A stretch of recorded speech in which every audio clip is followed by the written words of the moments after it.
Continuamos hoy, amigo oyente, nuestro recorrido por el Evangelio según San Mateo. Vamos a leer una vez más los versículos 5 al 7 de este capítulo 28 de Mateo, que fueron considerados al final de nuestro programa anterior. Mas el ángel respondiendo, dijo a las mujeres, «No temáis vosotras, porque yo sé que buscáis a Jesús, el que fue crucificado. No está aquí, pues ha resucitado como dijo. Venid, ved el lugar donde fue puesto el Señor. E id pronto y decid a sus discípulos que ha resucitado de los muertos, y he aquí va delante de vosotros a Galilea. Allí le veréis, he aquí os lo he dicho».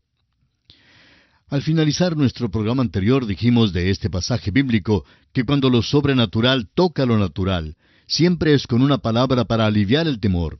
Por eso el ángel dijo, «No temáis». El ángel vio el divino anuncio de la resurrección. El cuerpo de Jesús, como dijimos en nuestro programa anterior, no estaba en la tumba. Había salido antes de que la piedra fuera quitada. Más tarde entró en un cuarto estando trancada la puerta. El cuerpo glorificado de Jesucristo fue radicalmente diferente al cuerpo que recibió cuando nació en Belén. El anuncio angélico cesó aquí. De aquí en adelante, los anuncios serían dados por labios humanos. Venid, ved, id pronto y decid. Este es el método del Señor. Y me seréis testigos. Debían recibirlo en Galilea. El ministerio posterior a la resurrección de Jesús en Galilea es esencial para nosotros. Antes de que podamos ser testigos, debemos tener asentado en nuestras mentes el hecho de que Jesús murió y resucitó de entre los muertos.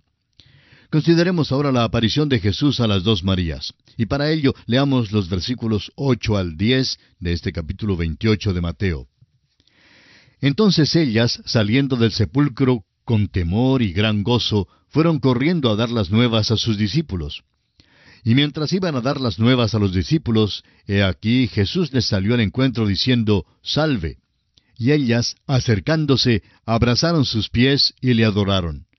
Entonces Jesús les dijo, «No temáis, id dad las nuevas a mis hermanos, para que vayan a Galilea, y allí me verán». Deben notarse las emociones mixtas de estas mujeres. Salieron del sepulcro con temor y gran gozo. También parece haber una contradicción a lo que leemos en el Evangelio según San Juan, capítulo 20, versículo 17, donde Jesús le dijo a María, «No me toques, porque aún no he subido a mi Padre, mas ve a mis hermanos y diles, subo a mi Padre y a vuestro Padre, a mi Dios y a vuestro Dios». Entre estos dos incidentes, Jesús evidentemente había subido con su propia y preciosa sangre al cielo, al lugar santísimo. Leamos ahora los versículos 11 hasta el 15 de este capítulo 28 de Mateo. Mientras ellas iban, he aquí unos de la guardia fueron a la ciudad y dieron aviso a los principales sacerdotes de todas las cosas que habían acontecido. Y reunidos con los ancianos, y habido consejo, dieron mucho dinero a los soldados, diciendo, «Decid vosotros, sus discípulos vinieron de noche y lo hurtaron, estando nosotros dormidos. Y si esto lo oyere el gobernador, nosotros le persuadiremos y os pondremos a salvo». Y ellos, tomando el dinero, hicieron como se les había instruido. Este dicho se ha divulgado entre los judíos hasta el día de hoy. La guardia tuvo que dar un informe de lo que sucedió. Pudieron haber sido muertos por dejar desaparecer ante su presencia el cuerpo de Jesús. Eso requirió una reunión apresurada de los ancianos para buscar alguna disculpa si es que querían rechazar los hechos. Decir que estuvieron dormidos cuando se desapareció el cuerpo era algo enteramente absurdo. ¿Qué pasaría a cualquier centinela que se durmiera en su puesto? Pues sería sumariamente ejecutado. Los príncipes religiosos prometieron proteger a la guardia si el gobernador se daba cuenta de eso y hubiera querido someterlos a un consejo de guerra. Un soborno, pues, ayudó a persuadirlos a ofrecer esta débil disculpa. Esta fue la disculpa del primer siglo para dar una explicación sobre la resurrección. La incredulidad ya ha tenido 19 siglos para reflexionarla, pero hoy en día existen otras disculpas. Ninguna de ellas, sin embargo, ha sido ofrecida todavía para explicar la evidencia documental. Y ahora pasamos al último aspecto que se considera en este Evangelio según San Mateo, y es el aspecto de la Gran Comisión. Leamos los versículos 16 al 20 de este capítulo 28 del Evangelio de Mateo. Pero los 11 discípulos se fueron a Galilea, al monte donde Jesús les había ordenado. Y cuando le vieron, le adoraron, pero algunos dudaban. Y Jesús se acercó y les habló diciendo, Toda potestad me es dada en el cielo y en la tierra.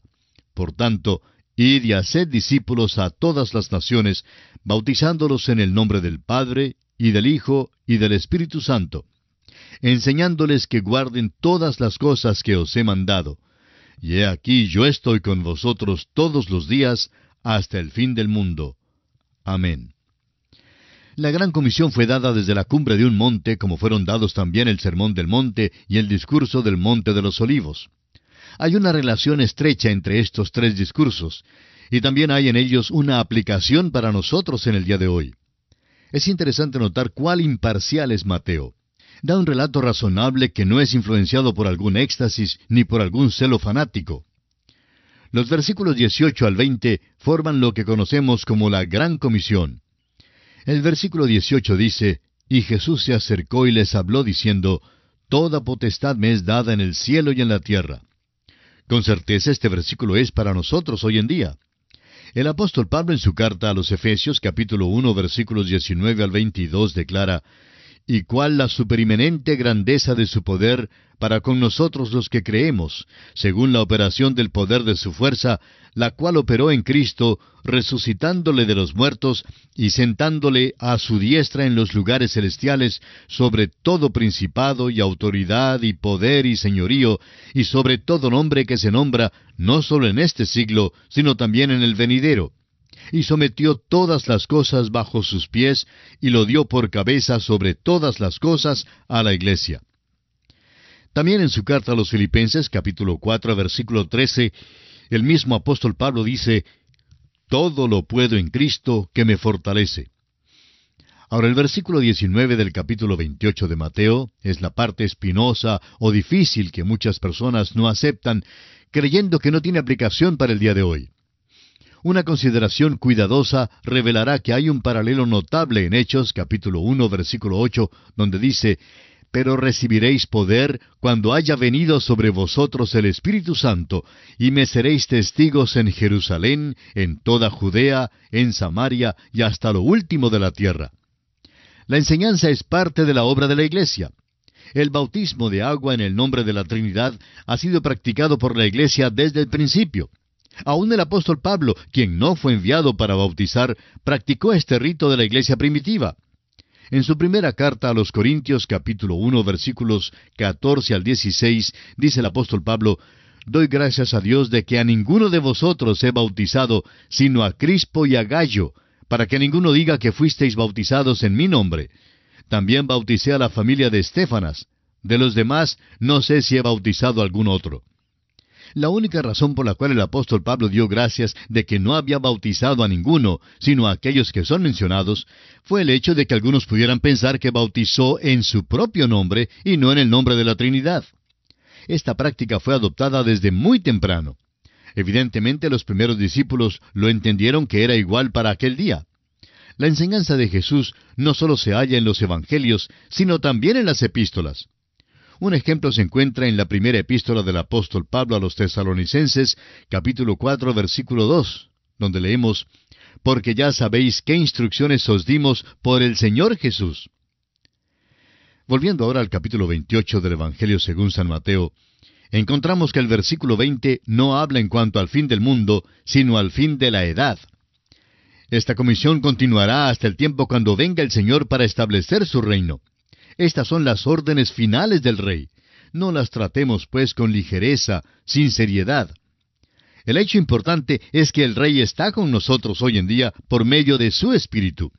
Él mismo dijo por medio del apóstol Juan, en el capítulo 14, versículos 16 al 18, lo siguiente. Y yo rogaré al Padre, y os dará otro Consolador, para que esté con vosotros para siempre. El Espíritu de verdad, al cual el mundo no puede recibir porque no le ve ni le conoce. Pero vosotros le conocéis porque mora con vosotros y estará en vosotros. No os dejaré huérfanos, vendré a vosotros. El Evangelio según San Mateo, pues, nos enseña que Jesucristo nació siendo Rey, vivió como Rey, murió como Rey y resucitó Rey. Amigo oyente, Cristo viene de nuevo a la tierra como el Rey de Reyes y el Señor de Señores.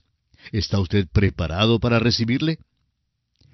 Y ahora, en los pocos minutos que nos restan, quisiéramos hacer un breve repaso acerca de lo que hemos estudiado en este Evangelio según San Mateo. El capítulo 1 nos presentó la genealogía de Jesucristo y la historia del nacimiento virginal de Jesús.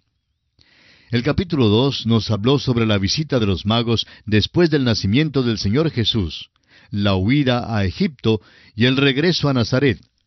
El capítulo 3 nos presentó a Juan el Bautista, el precursor del Rey que anuncia el reino y bautiza a Jesús el Rey. El capítulo 4 nos habló sobre la tentación de Jesús en el desierto, el principio de su ministerio público en Capernaum y el llamamiento de 4 de sus discípulos junto al mar de Galilea. En el capítulo 5 estudiamos el Sermón del Monte, las relaciones entre los súbditos del reino y la ley. En el capítulo 6 estudiamos las motivaciones internas que regulan las expresiones exteriores de justicia en el trato con nuestros semejantes, como son la limosna, la oración, el ayuno y las riquezas. Y también vimos la relación con Dios, el ciudadano del reino de los cielos.